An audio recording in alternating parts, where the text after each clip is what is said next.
प्रश्न है यहाँ पे एक्स अक्ष, वाई अक्ष और जेड अक्ष दिक कोसाइन ज्ञात कीजिए। ठीक है, तो इसके लिए यहाँ पे समझेंगे पहले दिक कोसाइन होता क्या है।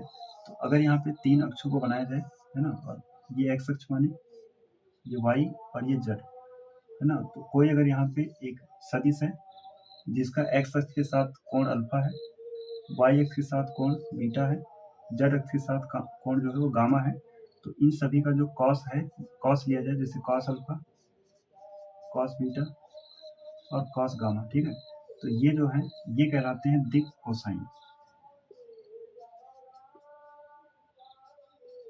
ठीक है, तो यही हमें ज्ञात करना है एक्स अक्ष, वाई अक्ष और जेड अक्ष के लिए। ठीक है, तो अगर हम पहले एक्स अक्ष के लिए देखें,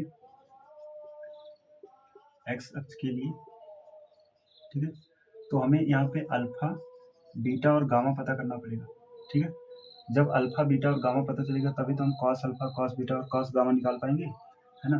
तो एक्स अक्ष के साथ जो कोण है, अगर एक्स अक्ष का ही निकाल रहे हैं तो एक्स अक्ष के साथ जो कोण बनेगा वो 0 होगा।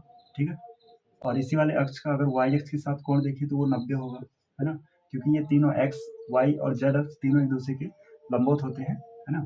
तो यहाँ से गामा का मान भी 90 ही होगा, क्योंकि इस एक्स अक्ष का जेड के साथ अगर कोण देखेंगे तो वो 90 ही अंश होगा, है ना। तो इसलिए अगर एक्स अक्ष के लिए देखा जाए कोण अल्फा, बीटा और गामा तो इस तरीके से होंगे। अब इसके लिए यहाँ पे कॉस अल्फा निकालते हैं, है ना, तो कॉस ये हो जाएगा 0 और कॉस 0 की वैल्यू 1 हो जाएगी, ये पहला है। दूसरा अगर देखें कॉस बीटा, तो ये है कॉस 90 डिग्री, है ना, ये हो जाएगा 0।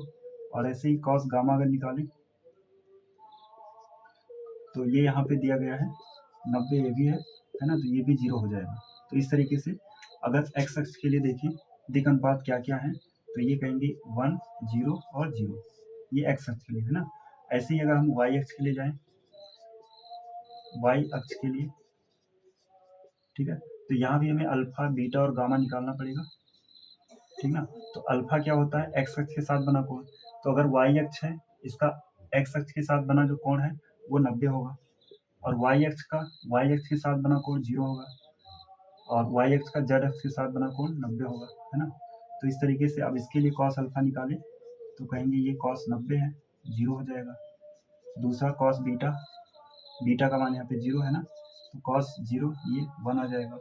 तीसरा निकालें कॉस गामा, तो ये रहेगा कॉस 90, ये भी 0 हो जाएगा, है ना। तो इस तरीके से वाई अक्ष के लिए जो दिक कोसाइन लिखे जाएंगे वो है 0, 1 और 0। ठीक है, इसी तरीके से जेड अक्ष के लिए भी निकाल सकते हैं।